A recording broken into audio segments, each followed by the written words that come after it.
नमस्कार दोस्तों, आप देख रहे हैं रेपुटेशन मीडिया। मैं हूं आपका दोस्त राकेश पवार। दर्शकों, रेपुटेशन मीडिया की टीम आज आई है महाशय सतपाल दोसा के गांव में। उनका गांव है दौसा, गाजियाबाद जनपद के अंदर ये गांव आता है। और अभी हम जहां खड़े हैं ये सतपाल दोसा जी के नाम से, मैं एक बार कहूँगा कैमरामैन से दिखाएं ऊपर, उन्हीं के नाम से गेट बना हुआ है दौसा गांव का। और यहीं पास में ही उनकी एक स्टैचू बनी हुई है। दर्शकों, सतपाल दोसा देहाती रागनी क्षेत्र के सम्राट रहे हैं। एक लंबा सफ़र उन्होंने रागनी के क्षेत्र में किया है। तो अभी आज हमारे साथ हैं उनके बेटे आदेश दोसा, उनसे हम बात करेंगे। आइए जी। आदेश जी नमस्कार। नमस्कार जी। नमस्कार। कैसे हैं आप? ठीक हूँ साहब, आप बताएं। बहुत फर्स्ट क्लास में भी बहुत अच्छा हूँ। फादर के नाम से अभी गेट आपके गांव में बना हुआ है, तो इस गेट को आप लोगों ने बनवाया या सभी समाज के लोगों ने, गांव में जितने लोग हैं सभी ने बनवाया है। सबने मिलजुल के इसको बनाया है। आपके पिता सतपाल दोसा जी को देश के कम से कम 7-8 स्टेट ऐसे थे जिनमें लोग उनको जानते थे, उनकी पहचान थी। रागनी के क्षेत्र में उनका एक मुकाम था। तो कैसा महसूस होता था आपको? हमें तो बड़ा गौरवशाली महसूस करते थे उस चीज़ के लिए जी। कि हम उनसे, उनके अंश हैं जिनका नाम 7-8-10 स्टेट में होता है। तो आप कितने बहन भाई हैं? हम 3 भाई हैं। 3 भाई हैं। तो आप बड़े हैं सबसे? मैं बड़ा हूँ। तो शादी तीनों की हो गई। तीनों की हो गई जी। तो आपके बच्चे? मेरे पास 2 हैं जी। छोटे भाई के 2 हैं और उससे छोटे भाई के भी 2 हैं। अच्छा, मदर आपकी? मदर हैं जी। तो माता जी गाँव में ही रहती हैं? माता जी हाँ, गाँव में। तो आप लोग दौसा गाँव में ही रहते हैं? दौसा में रहते हैं। दौसा में रहते हैं जी। तो अभी आप क्या कर रहे हैं आजकल? मैं जो है अंसल के साथ हूँ, रियल एस्टेट में हूँ। अच्छा, रियल एस्टेट में काम कर रहे हैं आप? लगभग 15 साल से मैं उसी कंपनी में हूँ। सतपाल दोसा जी रागनी के क्षेत्र में इतनी उनका एक समय रहा है, तो आपने अपने परिवार में किसी को रागनी के क्षेत्र में आगे अग्रसित किया है? हम लोगों में तो कोई था नहीं, भाइयों में, लेकिन बच्चे हैं जो, एक मेरा बेटा है, एक छोटे वाले का है जी। वो लोग अभी सीख रहे हैं। तो उनके दादा का भी सानिध्य उनको मिला या अभी स्टार्ट किया है उन्होंने? सानिध्य उन्हें कोरोना काल में थोड़ा कुछ उन्हें सिखाने का प्रयास उन्होंने किया था जी। तो उसके बाद तो फिर वो चले गए, तो उनके बाद ये खुद ही सीख रहे हैं। ओके। तो दर्शकों, अभी यहीं पास में ही दोसा साहब की यहाँ मूर्ति भी लगी हुई है, वो भी हम आपको दिखाएंगे। तो आइए दर्शकों, ये सतपाल दोसा जी की यहाँ स्टैचू लगी हुई है, मूर्ति है उनकी। गेट और मूर्ति दोनों आमने सामने ही है और बड़ी शानदार उनकी तस्वीर यहाँ लगी हुई है। आप अपनी आवाज़ से सदा यादों में रहेंगे, श्रोमणी स्वर्गीय सतपाल दोसा। उनकी स्टैचू है और एक सज्जन अभी यहाँ खड़े हुए हैं, उनसे भी हम बात करेंगे। जी, शुभ नाम आपका? जी नमस्कार, मेरा नाम आचार्य दीपक है। आचार्य जी, आप भी दौसा गांव से ताल्लुक़ रखते हैं? मेरा संबंध है दौसा से जी। मेरा संबंध जो है मासी जी से, मामा और भांजे का है। मैं उनका भांजा हूँ। दौसा साहब के आप भांजे हैं? जी। ओके। तो फिर तो एक लंबा सफ़र आपने उनका देखा होगा। जी बिल्कुल। दोसा साहब जितने पोलाइट दिखते थे, उनका स्वभाव ऐसा था, तो आपकी कुछ यादें जुड़ी है उनके साथ? जी, मैं जब छोटी उम्र में था तो उस समय जब छुट्टी होती थी विद्यालय की, तो मैं अक्सर आया करता था, यहीं आना मुझे ज़्यादा पसंद था जी। और मासी जी के साथ में मेरा बहुत ज़्यादा लगाव था और वो भी बहुत ज़्यादा स्नेह करते थे। तो मैं जब छुट्टी में रहता था तो अधिकांश उनके साथ कार्यक्रम में जाया करता था। रागनियों में जो कार्यक्रम होते थे उनके साथ में जाता था। उनका जो अपना स्वभाव था वो बहुत एक शांत और कोमलता से परिपूर्ण था जी। इतने सज्जनता से उनका व्यवहार था। प्रत्येक व्यक्ति, कोई नया भी उनको मिले तो उसके साथ भी ऐसा व्यवहार था कि जैसे पुराना परिचित हो, और कोई छोटा व्यक्ति कोई बड़ा, उनके साथ में किसी प्रकार का कोई भेदभाव उनके मन में नहीं था। सभी के साथ में एकता का व्यवहार वो करते थे। और जितने गायक कलाकार थे या समाज के, गांव के, परिवार के या अन्य और भी कोई व्यक्ति हो, सभी के साथ में एक रिश्तेदार, अपने परिवार के जैसा उनका संबंध होता था। आपकी मदर उनसे छोटी थी? हाँ जी, वो सभी भाई बहनों में सबसे बड़े थे। क्या नाम है अपनी मदर का? मेरी माता जी का नाम श्रीमती सतपाली देवी है। अच्छा, सतपाली देवी जी। है। अरे, सतपाल दोसा जी के बाद आई तो सतपाली नाम जी उनका जी है। जी। तो अब आप तो उनके भांजे थे, तो बड़ा स्नेह आपके साथ रहा हाँ, होगा उनका। बहुत इसने वो करते थे मुझे, और मेरा काफ़ी उनसे लगाव रहा जी। फ़ोन के माध्यम से, वैसे भी। और वैसे भी कई बार वो जैसे कहीं कार्यक्रम होता था तो फ़ोन करके मुझे बुला भी लेते थे कि वहाँ चल रहे हैं कार्यक्रम में, और थोड़ा मुझे भी फिर शौक लग गया रागनी का। तो कुछ थोड़ा मैंने सीखा, थोड़ा ही सीखा, ज़्यादा नहीं, लेकिन कुछ कविताएं करने का मैंने उनसे सीखा। तो उन्होंने मुझे बताया कि यहाँ कुछ शब्द ऐसे लगाते हैं, इस तरह से। कविता याद है आपको? एक रागनी बनाई थी मैंने।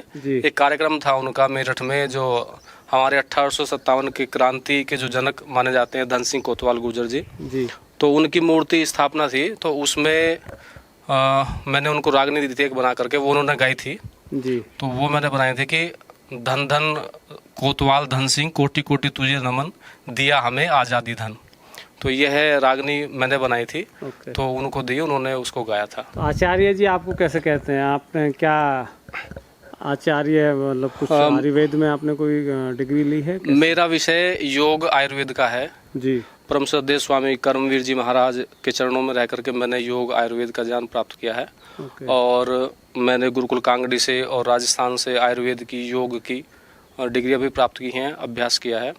और मैं स्वामी जी के सानिध्य में रहता हूं अभी भी। उनके देश प्रदेश में जो कार्यक्रम होते हैं मैं उनके साथ भी जाता हूँ, और अन्यत्र भी मैं कार्यक्रम किया करता हूँ, चिकित्सा भी करता हूँ। चिकित्सा भी आप अपनी अभी कर रहे हैं जी? चलिए, बहुत शानदार। आप सतपाल दोसा जी के भांजे हैं बड़े, और आचार्य हैं। योग और आयुर्वेद में आपकी एक अच्छी खासी पकड़ है। तो अभी दर्शकों, अभी हम आपको यहीं पास में ही मैं आपको दिखाऊंगा। मैं अपने कैमरामैन से कहूँगा वो थोड़ा आगे आए। वैदिक संस्कृति स्कूल, ये सतपाल दोसा जी का ही स्कूल है, और उनके परिवार के लोग ही इसको चला रहे हैं। उनके बेटे, उनके छोटे भाई, सब लोग वैदिक संस्कृति को अपनाए हुए हैं, और यहाँ एक सांस्कृतिक स्कूल यहाँ चला रहे हैं। तो आपको हम स्कूल भी दिखाएंगे सतपाल दोसा जी का, कि कितना शानदार उन्होंने यहाँ प्रीमिसेस बनाया हुआ है। दर्शकों, सतपाल दोसा जी जितने मन के और दिल के अच्छे आदमी थे, उसी को ये दर्शाता हुआ उनका एक ये स्कूल है। बहुत शानदार, मैं कहूँगा आप आगे आएँ।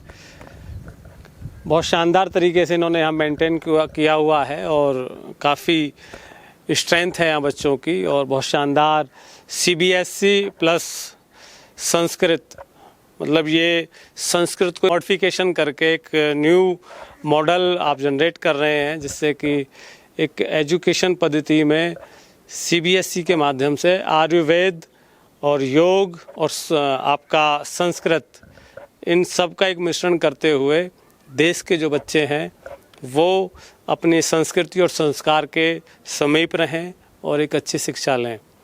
तो अभी हम आगे चलेंगे, और आपको अभी उनके छोटे भाई हैं, उनके साथ भी हम बात करेंगे, और परिवार के सदस्यों से मिलेंगे। तो आइए दर्शकों, इस स्कूल के अंदर हवन यज्ञशाला भी है।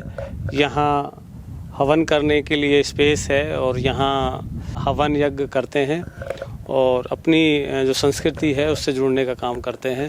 तो अभी हम लोग चल रहे हैं इधर स्कूल के प्रांगण की तरफ। आइए। तो दर्शकों, अभी कुछ और सतपाल दोसा जी के परिवार के सदस्य यहाँ हैं, तो उनसे भी हम बात करेंगे। आइए। यहाँ महाशय सतपाल जी की अभी हाल ही में उनकी श्रद्धांजलि सभा हुई थी, तो उसी का ये बोर्ड यहाँ लगा हुआ है। तो दर्शकों, अभी उनके परिवार के कुछ बच्चे हैं, तो उनसे भी हम बात करेंगे। जी बच्चों, क्या नाम है आपका? तनिष्क दोसा। सॉरी? तनिष्क दोसा। तनिष्क दोसा। तो आप दोसा जी के क्या लगते हैं? पोते। अच्छा, आप उनके पुत्र हैं। ओके। तो आप कौन से बेटे के हैं उनके? निर्देश दोसा। निर्देश दोसा। सबसे बड़े हैं, बीच के हैं, छोटे हैं? बीच के। बीच वाले। अच्छा। आपका क्या नाम है? शुभम। शुभम। शुभम, अभी क्या करते हैं आप? अभी तो वो रागनी की प्रैक्टिस ही करते हैं, अच्छा, पढ़ाई पढ़ाई भी करते हैं। पढ़ाई भी करते हैं, हाँ दोनों जी। काम कर रहे हैं। तो आप उनके कौन से बेटे के हैं? हम आदेश जो सबसे बड़े हैं। सबसे बड़े हैं। ओके जी, शुभ नाम? युवराज दोसा। आप भी उन्हीं के पोते हो? हाँ जी। आप क्या करते हो अभी? हाँ, रागनियों के प्रैक्टिस और पढ़ाई दोनों। अच्छा, कौन सी क्लास में हो अभी? 8th। 8th। हाँ जी। आपके फादर का क्या नाम है? निर्देश। निर्देश, यानी कि जो बीच वाले हैं हाँ उनके जी। बेटे, उनके हाँ बच्चे जी। हैं आप, हैं? हाँ जी। तो रागनी कौन कौन सी रागनी गाते हो आजकल आप? हमने तो कई गाई हैं। कई गाई हैं। फेवरेट हाँ जी। कौन सी है आपकी? सूरज नली मांग रोशनी। अच्छा, कुछ सुनाओगे उससे? कुछ बोल हाँ जी। सुनाओ जरा। हाँ, सूरज नली मांग रोशनी, रजनी चंदा तारों ने, बेटा बहू ने मांग लिया और जान मांग लई यारों ने, बेटा बहू ने मांग लिया और जान मांग लई यारों ने, सूरज ने लई मांग रोशनी, रजनी चंदा तारों ने, बेटा बहू ने मांग लिया और जान मांग लिया यारों ने, बेटा बहू ने मांग लिया और जान मांग लिया यारों ने। भाई मोर ने ताज शीश पे मांगया, विशियर ने फन मांग लिया, कायर ने तो डर मांगया और छतरी ने रन मांग लिया, कायर ने तो डर मांगया और छतरी ने रण मांग लिया, गृहस्थी ने बालक मांगे और साधु ने बन मांग लिया, कीड़ी ने एक कन मांगया और हाथी ने मन मांग लिया, कीड़ी ने के कण मांगया और हाथी ने मन मांग लिया, भूखे ने अन्न मांग लिया, भूखे ने अन्न मांग लिया, धन मांगा साहूकारों ने, बेटा बहू ने मांग लिया और जान मांग लई यारों ने। बहुत शानदार आपने रागनी गाई। अब इसका मतलब भी जानते हो आप? हैं? अरे यार, ये तो बड़ी गलत बात हो गई। इतनी शानदार रागनी आप गा रहे हो। दादा ने आपके ने गाई है रागनी? हाँ जी। दादा की रागनी से सीखी थी ये? हाँ जी। हैं? उनसे सीखा आपने कुछ? नहीं सीखा है लॉकडाउन सिखाते के थे? बीच में। तो लॉकडाउन के बीच में आपने फायदा उठाया उनका, है? हाँ जी। तो ये रागनी इतनी शानदार रागनी है, इसके बोल आप गा रहे हो, तो इसका मतलब समझते हो नहीं अभी? हाँ, थोड़े बहुत पता है अभी। अच्छा, चलो आप भी रागनी गाते हो? हाँ जी। अच्छा, आपकी कौन सी है बढ़िया रागनी जिसे गाते हो आप? हमारी तो वो है ओम नाम का सुमरन कर ले। ओम नाम का सुमरन। हाँ जी। सुनाओगे उसके कुछ बोल? हाँ जी। सुनाइए। ओम नाम का सुमरन कर ले, कर दे भव से पार तुझे, कह लिया कितनी बार तुझे, कह लिया कितनी बार तुझे, ओम नाम का सुमरन कर ले, कर दे भव से पार तुझे, कह लिया कितनी बार तुझे, कह लिया कितनी बार तुझे, जिस नगरी में वास तेरा वो ठग चोरों की बस्ती है, ठग चोरों की बस्ती है, जिस नगरी में वास तेरा वो ठग चोरों की बस्ती है, ठग चोरों की बस्ती है, जितने आए चले गए और तेरी तो क्या हस्ती है, तेरी तो क्या हस्ती है, जितने आए चले गए और तेरी तो क्या हस्ती है, तेरी तो क्या हस्ती है। बहुत बढ़िया, बहुत शानदार, बहुत शानदार। दर्शकों, ये तीनों बच्चे सतपाल दोसा जी के पुत्र हैं और ये सेकंड जनरेशन में तो उनके बेटे वगैरह ने तो किसी ने रागनी नहीं गाई, लेकिन उनके पुत्र इस फील्ड में आए हैं और ये उनकी यादों को ताज़ा रखेंगे। और सतपाल दोसा जी को याद करते हुए जब भी ये बच्चे आप लोगों के समक्ष गाएंगे तो उनकी छवि आपको याद आएगी। तो अभी हम बात करेंगे उनके छोटे भाई जो सतपाल दोसा जी के हैं और जानेंगे सतपाल दोसा जी के बारे में कि उनका जीवन, उनका रागनी का क्षेत्र और तमाम बातों पर उनसे बात करेंगे। तो आइए बात करते हैं सतपाल दोसा जी के भाई से। आइए। तो दर्शकों, अभी हमने आपको बताया था कि अभी हम बात करेंगे सतपाल दोसा जी के छोटे भाई से। तो सतपाल दोसा जी के छोटे भाई जगत दोसा जी हमारे साथ हैं। ये हमारा दुर्भाग्य है कि हम सतपाल दोसा जी से कभी ऐसा वार्ता नहीं कर पाए इंटरव्यू के माध्यम से या किसी न्यूज़ के माध्यम से, लेकिन आज उनके छोटे भाई हैं तो उन्हीं से जानेंगे सतपाल दोसा जी के बारे में कि उनका जीवन, उनका रागनी के क्षेत्र में आना, पारिवारिक पृष्ठभूमि और तमाम बातें। तो दर्शकों, अभी हम बात करेंगे जगत दोसा जी से। दोसा साहब नमस्कार। नमस्कार जी। कैसे हैं आप? मैं ठीक हूँ जी, अच्छा हूँ। चलिए, बहुत बढ़िया।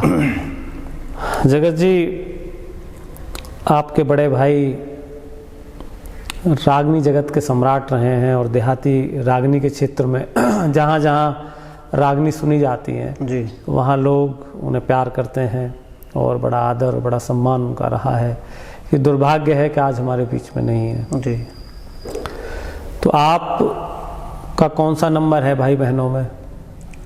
मैं भाइयों में तीसरे नंबर पे आता हूँ और जी, भाई बहनों में 5वें नंबर पे। हम 6 भाई बहन हैं। 6 भाई बहन हैं। थे। सबसे बड़े कौन थे? सबसे बड़े भाई साहब महाशय जी थे जी। उनके बाद दूसरे भाई अजय जी। और उसके बाद मेरा नंबर है जी। और बहनों में भाई साहब से छोटी बहन थी। ओके। है मतलब, हाँ, मतलब भाई सतपाल दोसा जी, उनकी छोटी सिस्टर, हाँ। तीसरे फिर भाई, चौथी फिर बहन, 5वें आप और 6ठे फिर भाई, ऐसे सीरियल हाँ है। जी, हाँ जी। तो आपके पिताजी का क्या नाम है? स्वर्गीय पूरनमल। पिताजी भी नहीं है? पिताजी भी नहीं। माताजी है? माताजी भी नहीं है। माताजी भी नहीं है। माताजी भी चली गई थी। तो दोसा जी से पहले चले गए थे दोनों लोग या? हाँ, पिताजी चले गए थे 2007 में जी, और माताजी 2014 में। 2014 में। सतपाल जी को भी 2 साल हुए हैं। हाँ, 2 साल का समय हो गया। जी जी। तो घर में सबसे बड़े थे तो आपको तो उनकी यादें और उनके बारे में ज़्यादा जानकारी होगी जी। तो दोसा साहब की एजुकेशन, उनका पढ़ाई लिखाई गांव में हुई, कहाँ कैसे कुछ रहा? भाई साहब ने Modi Nagar Modi science and commerce college है, वहाँ से भी पढ़ाई की जी। उसके बाद फिर गाजियाबाद शंभू दयाल कॉलेज से पढ़े। तो ग्रेजुएशन वहाँ से की? हाँ, ग्रेजुएशन का बीच में ही शायद रह गई थी। ओके। कंप्लीट नहीं हुई थी जी। तो गाजियाबाद भी उन्होंने पढ़ाई की। तो आप सब लोगों की जो पृष्ठभूमि है वो किस तरीके की रही उस दौर में? हम तो वैसे तो गांव में ही रहते थे सब, पूरा परिवार, और किसान परिवार। पिताजी हमारे किसान थे, खेती से जुड़े हुए थे। खेती से जुड़े हुए थे। और भाई साहब को गाने का बचपन से ही शौक था। बचपन से शौक था? बचपन से ही शौक था। वो 12 वर्ष की आयु में, क्योंकि हम तो छोटे थे जी, लेकिन जो उस समय भाई साहब भी और सब लोग जो बताते थे, उनके साथ के जो लोग हैं वो हाँ, बताते वो उस समय तो भाई साहब भी थे जी, चर्चा होती थी। हाँ जी। तो 12 साल की आयु से ही उन्होंने गाने का शौक था, शुरू कर दिया था। तो जब 12 साल की एज में वो गाने लगे तो वो तो एक शौकियानी गाना उनका हाँ, रहा शौक होगा। में ही शुरू किया था गाना। तो फिर उन्होंने गुरु किसको बनाया अपना? गुरु तो वैसे यहाँ हमारे परिवार में हमारे एक चाचा जी थे, वो गाना गाते थे पहले जी, और उनके कारण से ही उन्हें गाने का शौक भी लगा। तो स्टार्टिंग उन्हीं की वजह से हुई? हाँ जी। और फिर उसके बाद उन्होंने पीर जी को गुरु बनाया था। पीर जी उनके गुरु थे? हाँ, पीरू पीर जी। पीरू पीर जी। तो कहाँ के रहने वाले थे? गांव उनका लच्छी मिलक था। लच्छी मिलक। और रहते थे वो यहाँ पहलादगढ़ी साईं बाबा। पीरू पीर मतलब उनका नाम क्या, वो मुस्लिम थे कैसे? हाँ जी, मुस्लिम थे। मुस्लिम थे। हाँ जी। ओके। तो उनको उन्होंने अपना गुरु बनाया। हाँ जी, हाँ तो गुरुजी भी तो चले गए होंगे? गुरुजी भी चले गए थे, काफ़ी दिन हो गए गुरुजी को, तो पहले ही चले गए थे। सतपाल दौसा एक ऐसे गायक रहे हैं कि जिनको उनके चाहने वाले, उनको मानने वाले बहुत प्यार करते हैं, बड़ी इज्जत दे देते हैं, और रागनी के क्षेत्र में उनकी एक विधा अलग ही थी अपने आप में जी। और स्वभाव की तो सब लोग चर्चा करते ही हैं कि उनका बड़ा सॉफ्ट नेचर था, और बेचारे उनको कोई ऐसी बनावट नहीं थी, कोई इस तरीके की चीज़ें, ये तो हमने भी देखी, लेकिन ज़्यादा तो आप ही जानते होंगे। तो भाइयों में कैसा प्रेम था और कैसी क्योंकि अब हम उनके बाद में बात कर रहे हैं, तो आप तो छोटे हैं उनसे, तो कैसा आपकी यादें क्या हैं उनके साथ? जब से हमने होश संभाला और जब तक गए, कभी उन्होंने हमसे भाइयों से अधिक किसी को नहीं माना जी। अपने बच्चों को भी कहते थे कि मेरे लिए पहले भाई और बाद में बच्चे। मतलब प्यार अच्छा था, मतलब एक तरह से हम भाई अलग थे, लेकिन हमारे मतलब समझो कि एक ही थे जी। शरीर अलग थे, लेकिन एक तरह से हम इतना उनका हमारे प्रति प्यार था कि मैं बयान नहीं कर सकता।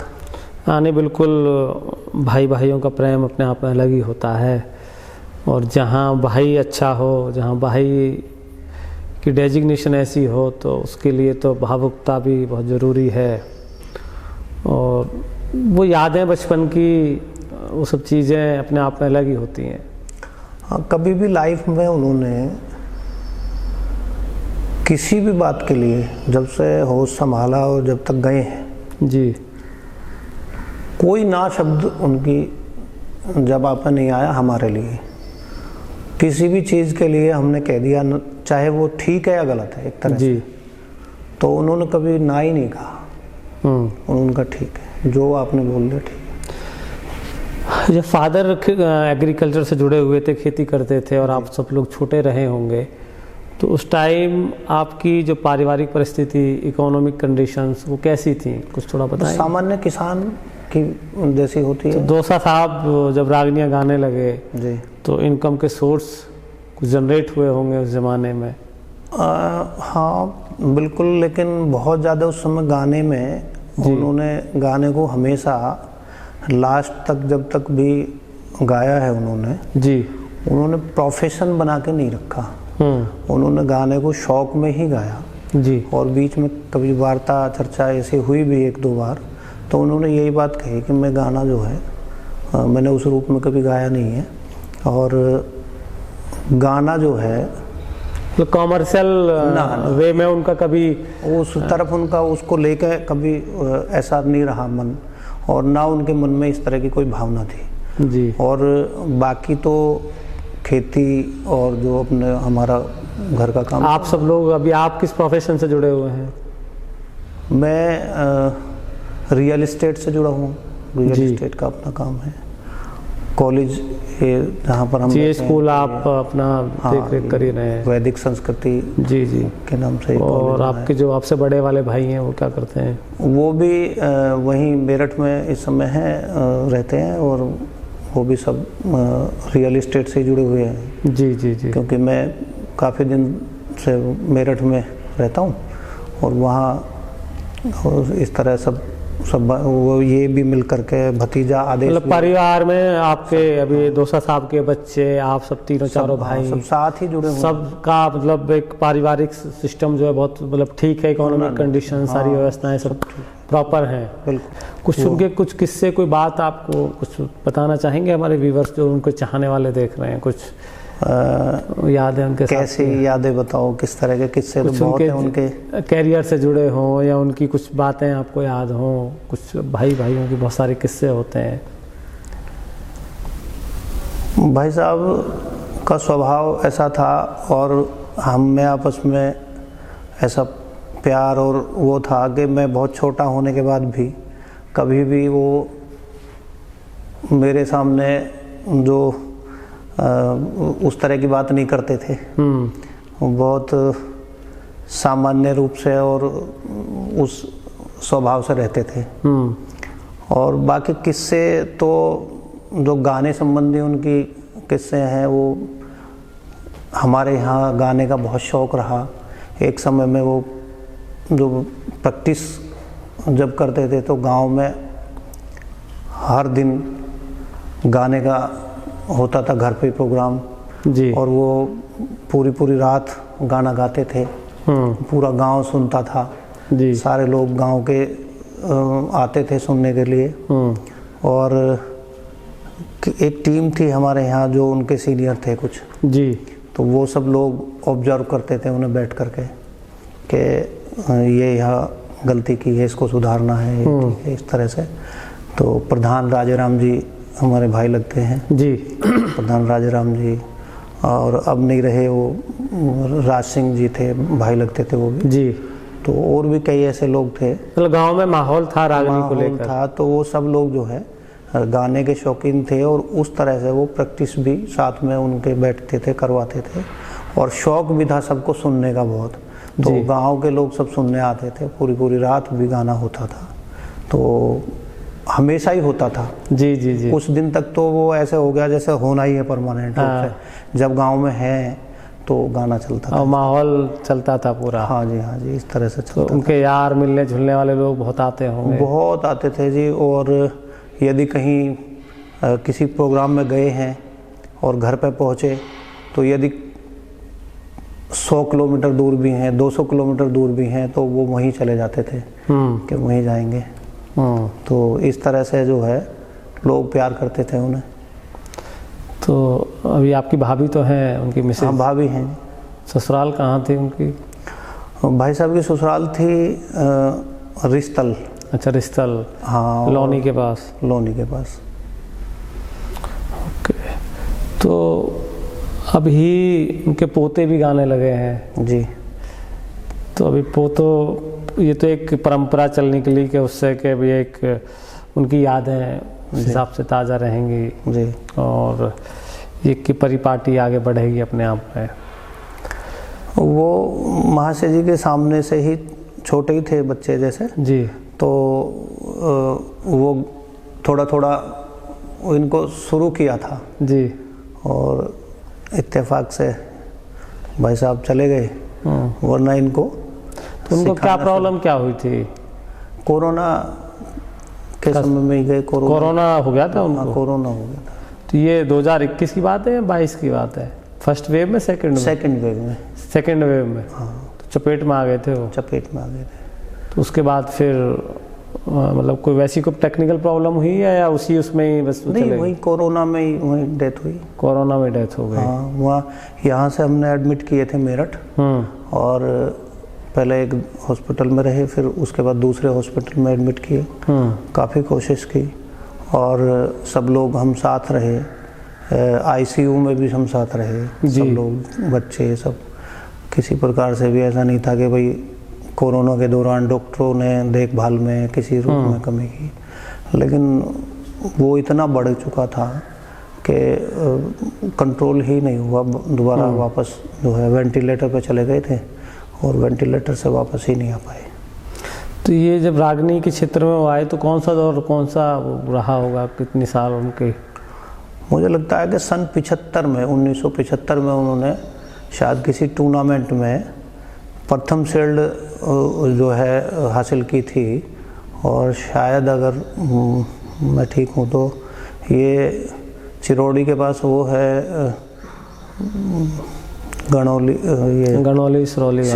सिरौली में जो है, सिरौली में शायद वो टूर्नामेंट हुआ था जी। तो वहाँ से तब से उन्होंने, तो फादर वगैरह ने कभी उनका कोई जैसे रागनी के क्षेत्र में गए, कोई पहले था नहीं, तो उसको थोड़ा ऑकवर्ड नहीं मानते थे उस जमाने में? या ना, हमारे फादर भी शौकीन थे गाने के। तो शौकीन थे गाने? हाँ, फादर भी शौकीन थे और अपने टाइम में वो भी रागनियाँ गा लेते थे, मतलब उनको भी शौक था। तो बड़े खुश होते होंगे वे उनकी रागनी सुन के? बड़ा पिताजी के साथ भाई साहब की बहुत अच्छी ट्यूनिंग थी, बहुत ज़्यादा, और वो बहुत ज़्यादा प्यार करते थे उन्हें। प्यार तो सभी करते थे जी जी, लेकिन वो इतना अधिक प्यार करते थे कि वो हमसे ये कहते थे कि कभी मेरी बात का चाहे आप जो है वापस वो कर देना, लेकिन अपने बड़े भाई की बात को कभी गिराना, काटना मत, गिराना गिराना मत, उनका कभी सामना मत करना। तो इतना ज़्यादा उनसे लगाव करते थे। तो ये तो अपने आप में बड़ी बात है कि अभी एक फादर जो है ये बोल रहे हैं, तो ये एक कुछ ना कुछ खासियत ऐसी रही होगी।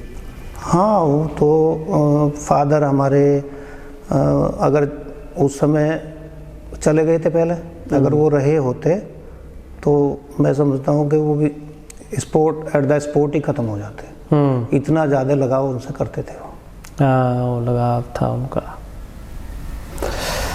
सतपाल डोसा जी के आज भी इतने चाहने वाले हैं, इतने मानने वाले हैं, उनके रागनियों के लोग फ़ैन हैं, तो उनको कुछ आप बोलना चाहेंगे, कुछ संदेश देना चाहेंगे? मैं तो यही कहना चाहूँगा जी कि भाई साहब को आप सब लोगों ने इतना चाहा, अपने दिलों में जगह दी, इतना प्यार किया, और आज भी लोग इतना ही प्यार करते हैं। तो मैं तो ये कहूँगा कि उनके बाद हम लोग जिस रूप में, जिस तरह भी हम आप लोगों के लिए वैसे तो धन्यवाद करते हैं, पर जिस रूप में भी हम समाज के लिए जो कर सकते हैं, जो सेवा समाज की हमसे हो सकती है, वो हमेशा तत्पर हैं। और भाई साहब का जो कार्य थे, भाई साहब के जो सब लोगों से संबंध थे, उन्हें आप लोगों से यही उम्मीद करूँगा कि आप भी हमारे परिवार पे और बच्चों पे उसी तरह का प्यार बना के रखें, और हम भी यही कोशिश करेंगे कि हम सब, आप सब लोगों के साथ उसी प्रकार जुड़े रहें। जी जी जी, बिल्कुल। तो उनके तो जो रागनी के उनके फ़ैन होते थे, वो तो बड़ा आते होंगे कभी गांव में उनसे मिलने? हाँ, आते थे जी। अब भी बहुत सारे ऐसे फ़ैन हैं। कभी कभी रागनी जो उनके मतलब बहुत ज़्यादा करीबी लोग थे, कई बार फ़ोन करके रोने लगते हैं। फ़ोन पे बहुत बातें उनकी याद जैसे आ जाती है, कई बार कि रात को फ़ोन कर देते हैं, दिन में कभी। जी जी जी। तो बहुत है, उनके दूर दूर तक चाहने वाले हैं। उस समय भी कोरोना के टाइम में जब डेथ हुई, तो मैं समझता हूँ कि जब लोग किसी को देखने नहीं जा रहे थे, किसी के पास नहीं जा रहे थे, तो उस समय जब उनके सूचना मिलने पर कोई ऐसा व्यक्ति नहीं बचा जो यहाँ बहुत लोग आए। आपकी और उनकी उम्र में कितना अंतर था? 15 वर्ष का। 15 वर्ष का था, तो बहुत डिफरेंस था आप में। हाँ। तो आप तो बच्चे की तरह ही रहे होंगे। बिल्कुल, बच्चे की तरह ही रहे जी। और लेकिन वे बाद में आके ऐसा ही मानते थे कि वो जो भी कार्य है, जो करना है, वो मुझे बोल देते। जिम्मेवारी आप ही को दे दी कि भाई आप ही देखो, आप ही करो। वो किसी भी कार्य के लिए बच्चों से कोई बात हो, कि कुछ भी हो, तो वो यही कह देते हैं कि बात कर लो, करेगा। एक लंबा सफ़र आपने उनके साथ आप रहे हैं, आप भाई हैं उनके, तो कोई और एक आध कोई किस्सा या कोई यादगार पल आपका ऐसा रहा हो जो आप बताना चाहते हो? मतलब बहुत सारी चीज़ें ऐसी होती हैं जीवन में, भाई भाइयों में, ऐसा कुछ है? गाने के संबंध में कई बार जब हम क्योंकि एज बहुत कम थी और ये मानो कि उनसे इतना अनुभव नहीं था, हमें ज्ञान नहीं था, उनको बहुत ज़्यादा ज्ञान था, तो कई बार हमने कहा कि सब लोग जो है पैसा कमाते हैं और आप जो है इस क्षेत्र में इतना सब कुछ होने के बाद भी पैसे की तरफ ध्यान नहीं रखते। तो उन्होंने मुझे ये कहा था कि अभी तुम बच्चे हो, तुम्हें पता नहीं है इस बात का, जो मेरे पास कमाई है, जो मैंने कमाया है, वो बहुत मुश्किल मिलती है और उसका मेरे बाद में पता लगेगा। बिल्कुल सही बात, बड़ी बात उन्होंने कही, क्योंकि वो एक ऐसा नाम कर गए कि आप जहाँ भी जाएंगे, आपका परिवार के बच्चे आपके कभी कहीं भी उनका आप नाम लेंगे तो वो एक रेस्पेक्ट आप अपने आप में अलग मिलती है जी। और नाम ही अपने आप में जो है बड़ी बात होती है। किसी क्षेत्र में कहीं तक भी चले जाएं जी, जहाँ तक भी हम जाते हैं, पहुँच जाते हैं, वहीं तक जो है जानकार उनके चाहने वाले मिलते हैं। एक किस्सा है कि अपने उनके एक्सपायर होने के बाद अपने पड़ोस के ही हैं जी, काजमपुर से, वो उनके 1-2 क्लास सीनियर थे जी। तो उन्होंने मुझे बताया था कि जब वो मोदी कॉलेज में पढ़ते थे जी, तो वहाँ कोई कार्यक्रम था, ये तो नहीं पता कि वो 26 जनवरी का कार्यक्रम था या 15 अगस्त का कार्यक्रम था जो कॉलेजों में होते हैं जी। तो वहाँ उन्हें एक गीत गाने के लिए दिया गया, शायद गाना था या गीत, जो भी उन्हें दिया। तो उस समय वहाँ मोदी जी भी आए हुए थे जी, और उन्होंने स्टेज पर जो वो गीत गाया तो मोदी जी ने उन्हें बुला करके उस समय 100 रुपये दिए। तो ऐसा जो है उन्होंने बताया कि मैं वहाँ था, हम सीनियर क्लास में थे जी। तो जब उनके सतपाल ने वो गाना गाया तो फिर दोबारा से उन्हें वापस बुलवा के 100 रुपये का इनाम दिया। तो मैं समझता हूँ शायद पहला इनाम होगा उनका। जी जी जी। वो हमारी जानकारी में भी नहीं था, भाई साहब ने भी कभी नहीं जिक्र किया, लेकिन उनके एक्सपायर होने के बाद नेपाल सिंह जी हैं यहाँ से काजमपुर से, उन्होंने ये जानकारी दी थी। तो जब दौसा साहब बीमार थे तो परिवार के लोग सब साथ में ही होंगे जी। तो कोई आपसे कुछ संदेश दिया हो या कुछ इस तरीके की बातें रही हो, कुछ बताएंगे आप उसके बारे में? जी, वैसे तो हम सबको ये आशा और उम्मीद नहीं थी कि ऐसा हो जाएगा। हम सब ये सोच रहे थे कि ये बाहर आ जाएंगे और ठीक हो जाएंगे जी। और भाई साहब से उस समय यही बात हुई कि ठीक हो जाएंगे, डॉक्टर भी यही कह रहा था, लेकिन लास्ट मोमेंट पे आके उनकी हालत जो है वो बिगड़ गई और फिर वेंटिलेटर पे चले गए। लेकिन उस दौरान वो जैसे ही वेंटिलेटर पे लेने की तैयारी कर रहे थे तो मैं घर पे था, जैसे मैं लेटा हुआ था तो रात को लगभग 1-1:30 बजा होगा। तो उस समय मेरे स्वप्न में आए और आने के बाद उन्होंने एक ही बात कही कि भैया अब के बिछड़े कब मिलेंगे। और मेरी आँख खुली और मुझे बड़ा अजीब लगा कि भैया ऐसा क्यों कह रहे हैं। तभी भतीजे का फ़ोन आ गया कि अंकल जी पापा की तबीयत ज़्यादा ख़राब है, वेंटिलेटर पे ले रहे हैं। और मैं भी तुरंत वहाँ चला गया और फिर उसके बाद कोई बात हमारी नहीं हो पाई। आपका मतलब लगाव बहुत ज़्यादा था उनसे, बहुत थी वो थी। ये जब अटैचमेंट बहुत क्लोज होता है ना तब इस तरीके की बातें होती हैं। जी जी। तो बस अब चले गए और हम जब तक हैं उन्हें खोजते रहेंगे इसी तरह से। यही जीवन का सार है कि भाई जो चला गया वो आता नहीं। हाँ जी। लेकिन उनकी यादें, उनके कार्य हमेशा हम सबकी जीवन में सब यादें ताज़ा रहती हैं और उसी के सहारे जीवन चलता है जी। और जब कोई अपना जाता है तो बेचैनी तभी होती है और उसका मर्म उसी को ही पता होता है जी।